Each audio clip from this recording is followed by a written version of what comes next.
জানো, প্রত্যেকটি মানুষই কিন্তু একই রকম চাহিদা সম্পন্ন হয় না। প্রত্যেকটি মানুষের পছন্দও একরকম হয় না। আজ আমার কাছে যেটা ভালো লাগে, কাল তোমার কাছে সেটা ভালো নাও লাগতে পারে। আবার ঠিক তোমার যেটা পছন্দ সেটা আমার কাছে অপছন্দেরও হতে পারে। মানুষ একই রকম হয় ঠিকই, তবে তাদের পছন্দ সবসময় সমান হয় না। এই জিনিসটাই আমরা বোঝার চেষ্টা করি না। আর উপরে বলে রাখি, প্রত্যেকের সংসারের কাজগুলো কিন্তু একঘেয়েমিই হয়। সংসারের কাজ একঘেয়েমি হলেও ভালো লাগার সঙ্গে আমাদের মতো প্রত্যেকটি গৃহবধূকে প্রত্যেক দিন একই রকম কাজ করতে হয়। কেউ বলতে পারবে না যে প্রত্যেক দিন আমার সংসারের কাজগুলো ভিন্ন, আর কেউ এটাও বলতে পারবে না যে প্রত্যেক দিন তাদের সংসারে ভ্যারাইটি অফ কাজ থাকে। প্রত্যেকের কাজের ধরন, কাজের সিস্টেম সব আলাদা হলেও কাজ কিন্তু একই থাকে। সত্যি কথা বলতে কি, আমার সংসারের কাজগুলো আমি কিন্তু খুব ভালোবেসে করি, কারণ আমি জানি এটাই আমার রেগুলারের কাজ, এটাই আমাকে করতে হবে। সুতরাং কার ভালো লাগলো, কার মন্দ লাগলো সেদিকে নজর দিলে আমার কিন্তু চলবে না। জানো তো, অন্যের ভালো লাগাকে গুরুত্ব দিয়ে যদি আমার সংসারের কাজগুলো আমি করতে চাই, তাহলে আমার সংসারটা কিন্তু অগোছালো হয়ে যাবে। আর সেই অগোছালো সংসারটাকে গোছাতে অন্য কেউ আসবে না, কষ্টটা আমাকেই করতে হবে। যাই হোক, অনেক কথাই হয়তো বলে ফেললাম। তার আগে চলো অনেক গল্প করব, নিজের পরিচয়টা দিয়ে নিই। নমস্কার, কেমন আছো সবাই? আশা করছি সবাই ভালো আছো, আর আমরাও বেশ ভালো আছি। আমি রিমি। আজকে আমার আরও একটি নতুন ব্লগে তোমাদের সবাইকে অনেক অনেক স্বাগত জানাই। জানো, গতকাল রাত্রে আমাদের এখানে বেশ ভালো পরিমাণ বৃষ্টি হয়েছে।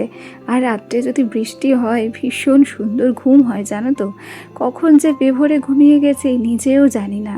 আর এতটা পরিমাণ বৃষ্টি হয়েছে সেটা ঘুম থেকে উঠে বুঝতে পেরেছি। ওদিকে আমাদের ফুল গাছগুলো দেখেছো, বৃষ্টির জল পেয়ে একদম নকনক করে উঠেছে। পাতাগুলো যে কি দারুণ সবুজ, আর সেই সাথে ফুলগুলো একটু বড় বড় হয়েছে। আর কি করে বুঝলাম বলো তো? খুব জোরে বৃষ্টি হয়েছে, ফুলের পাপড়িগুলো না কেমন যেন নেতিয়ে গেছে। সকালের বাসি কাজকর্ম সমস্ত কিছুই অফ ক্যামেরায় সেরে নিয়েছি। বাসি ঘর দৌড়ে জলও ছিটিয়ে নিয়েছি। ওদিকে আমার বাসি উঠোন ঝাড় দেওয়া এবং ল্যাপা দুটোই হয়ে গেছে। রান্নাঘরে এসে তারপর করলাম হচ্ছে দুজনের জন্য 2 কাপ চা। সোনাকে খাইয়ে দিয়েছি দুধ কমপ্লান, আর সেই সাথে বিস্কুট। অনেকটা পরিমাণে আজকে ফুল তুলেছি হচ্ছে সাদা ফুল, আর সেই সাথে তুলেছি হচ্ছে নয়নতারা ফুল। আসলে এই যে ভিডিওটি তোমাদের সঙ্গে শেয়ার করছি, এটা হচ্ছে 25শে বৈশাখের একটা ভিডিও ক্লিপ। সকালবেলা বাসি কাজকর্ম সমস্ত কিছু সেরে 1 কাপ চা খেয়ে আমি এবং আমার সোনা বেরিয়ে পড়েছিলাম স্কুলের উদ্দেশ্যে। রবীন্দ্র জয়ন্তীতে স্কুলের ছোট্ট প্রোগ্রাম হয়, সেটাতেই আর কি গিয়েছিলাম। প্রথমে ভাবছিলাম যাব না, কারণ কি আমার বাড়িতে তো আর কেউ নেই। আর তার উপরে ভাবছিলাম যে সংসারের সমস্ত কাজকর্ম ফেলে যাব, যদি ফিরতে দেরি হয় তখন সোনাকে খাওয়াতেও দেরি হয়ে যাবে, আর রান্নাবান্না করতেও দেরি হয়ে যাবে। এক প্রকার সমস্ত কিছু রান্নাবান্নার প্রস্তুতি নিয়ে গিয়েছিলাম।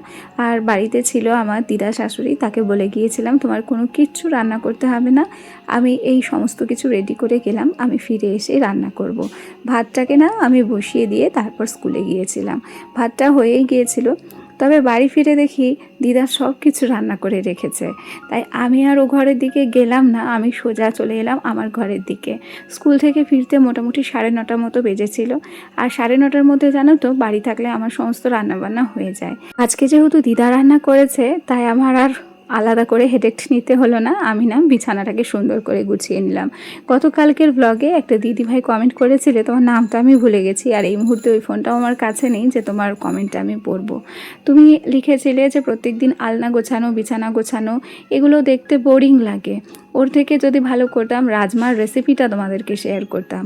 আর আমি মশলা ছাড়া রাজমা কী করে রান্না করি সেটাও তুমি জানতে চেয়েছো। দেখো, সবার প্রথমে বলি, বিছানা গোছানো, আলনা গোছানো, ঘর গোছানো এটাই হচ্ছে আমার প্রত্যেক দিনের কাজ। একজন গৃহবধূ এই ঘর সংসার ছাড়া বাইরের জগৎটা ব্লগিংয়ে ঘুরিয়ে দেখাতে পারে না, কারণ তার প্রত্যেক দিন সংসার ছেড়ে এদিক ওদিক ঘোরাটাও সম্ভব হয় না। তাই আমার বাড়িতে আমি যে সমস্ত কাজগুলো করি সেগুলোই একটা গল্পাকারে আমার দৈনন্দিন জীবনের গল্পই তোমাদের সঙ্গে শেয়ার করি। সুতরাং আমার মনে হয় না যে আমার সংসারের কাজগুলো একঘেয়েমি। তুমি হিসেব করে দেখো, তোমার সংসারের কাজগুলোও কিন্তু এই সেমই থাকে। তোমাকেও তোমার বিছানা গোছাতে হয়, তোমাকেও তোমার অগোছালো জামা কাপড় গোছাতে হয়। এমন তো নয় যে তুমি একটা দিনও তোমার বিছানা গোছাও না, একটা দিনও তোমার হচ্ছে জামা কাপড় গোছাও না। এগুলোই আমাদের প্রত্যেক দিনের কাজগুলো। একঘেয়েমি লাগলেও, বোরিং ফিল হলেও এগুলোই আমাদের করতে হয়। আর রইল হচ্ছে রাজমার রেসিপিটা, তাই না? রাজমাটা যেমন আলু এবং রাজমা সেদ্ধ করে নাও তেমনভাবেই সেদ্ধ করে নেবে। কড়াইতে একটু তেল দিয়ে জিরে ফোড়ন দিয়ে নিও। কাছে যদি তোমার হিং থাকে তাহলে একটু হিং ফোড়নও দিতে পারো। তারপর আলু রাজমা বেশ ভালোভাবে কষিয়ে নিও বিনা মশলাতে। সেই সাথে পারলে একটু টমেটোও দিও। যেহেতু হিং দেওয়া থাকে তরকারিতে, তাই আলাদা করে কোনো রকম কোনো মশলা আমার দিতেও হয় না। একটু লবণ, একটু চিনি, পরিমাণ মতো হলুদ, আর সেই সাথে নামানোর আগে ঘি আর গরম মশলা দিয়ে নামিয়ে নিও। রেডি হয়ে যাবে তোমার মশলা ছাড়া রাজমা। আর আমি এরকমভাবে মশলা ছাড়ার তরকারি রান্না করতেই বেশি পছন্দ করি। দেখেছো, তোমার সঙ্গে রাজমার রেসিপি শেয়ার করতে করতে আবার সেই কাজে চলে এলাম। এই যে আমার আলনা গোছানো। আসলে বিছানার উপর দুটো করে বিছানার চাদর আমাদের থাকে। এখন যেহেতু কম্বল দরকার হয় না, বিছানার চাদরটা রাত্রে গায়ে দেওয়ার জন্য দরকার হয়। আর সেই বিছানার চাদর আমাকে প্রত্যেক দিনই ভাঁজ করতে হয় এবং প্রত্যেকটা দিনই সেগুলোকে আমার আলনায় গুছিয়ে রাখতে হয়। প্রত্যেক দিন মানুষের সংসারের কাজ একই রকম থাকে গো। একটু বিচার বিবেচনা করে দেখবে সবাই। গল্প করতে করতে এখন না আমি শোকেসটাকে একটু ডাস্টিং করে নিচ্ছি। জানো তো, নিজের সংসারের কাজে না নিজেকে ব্যস্ত রাখতে বেশি পছন্দ করি। তা না হলে কোথা থেকে কোথায় উল্টো পাল্টা ভাবনা চিন্তা মনের মধ্যে চলে আসে, তখন আর সময় কাটতে চায় না, আর তখন ভালোও লাগে না। তাই আমার ভালো থাকার সঙ্গী হিসেবে, নিজের ব্যস্ততার সঙ্গী হিসেবে এই কাজগুলোকেই আমি বেছে নিয়েছি। আর জানো তো, আমার মনে হয় পাড়ায় গিয়ে অন্য কারোর কাছে বসে দু পাঁচটা মানুষের সঙ্গে অপর মানুষের সমালোচনা করার থেকে, কুটকচালি করার থেকে নিজের সংসারের কাজে নিজেকে ব্যস্ত রাখাই ভালো। সেটাই বুদ্ধিমানের কাজ। আর পাড়ায় গিয়ে কুটকচালি করলে বরঞ্চ নিজেরই ক্ষতি হয়, সেই সাথে সংসারেও অশান্তি বাঁধে। সেই জন্য খুব একটা পাড়ায় আমার যাওয়া হয় না। আমি সব সময় নিজেকে ব্যস্ত রাখার চেষ্টা করি। আজ অনেক দিন পর জানো আমার বর বাড়ি আসলো। ভোটের পর এই প্রথম সে কিন্তু কয়েকদিনের ছুটিতে এসেছে। তবুও সেটা 4-5 দিনের বেশি নয়। যদিও বা 1-2 দিনের জন্য আসে, সেখানে এই 5টা দিনই আমার কাছে অনেক। আর এসেই প্রথমে আমগুলোর দিকে তার নজর গেছে। তার মনে হচ্ছে যে এবছর আমাদের গাছের আমগুলো ছোট্ট ছোট্ট হয়েছে। তবে এটা সত্যি জানো, আমাদের গাছে প্রথম যখন আম হতো তখন ভীষণ বড় বড় গোল গোল আম হতো। তবে একটা সময়ের পরে না আম গাছের আমগুলো ছোট ছোট হয়ে যাচ্ছে। মনে হয় কলমের মেয়াদ শেষ হয়ে যাচ্ছে না। এটা আমাদের কলমের আম গাছ। আচ্ছা, সকাল সকালই প্রাপ্তিযোগ আমার বর নিয়ে এসেছে ক্যাডবেরি। আমার জন্য এবং আমার ছেলের জন্য সমান, দুজনের জন্যই একটা 20 টাকার, একটা 10 টাকার। অনেক দূর থেকে এলো, তাই তার জন্য একটু ঠান্ডার জল নিয়ে এলাম। আর ক্যাডবেরির লোভ যেহেতু আমি সামলাতে পারি না, তাই তার পাশে বসেই না আমি ক্যাডবেরিটা খুলে নিয়েছি। এখন দুজনে একটু ক্যাডবেরিটা খেলাম। বরের পায়ে বাতের ব্যথাটা আবার বেড়েছে, সেই জন্য ডক্টরের কাছে নামও লেখাতে হবে। হাঁটুটাও ফুলেছে, সেটাই একটু হাত দিয়ে দেখছিলাম।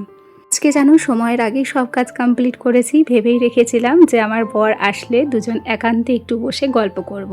কোনো রকম কোনো কাজ যেন আমাকে বিরক্তি করতে না পারে, তাই সময়ের আগে সব কিছু কমপ্লিট করেছি।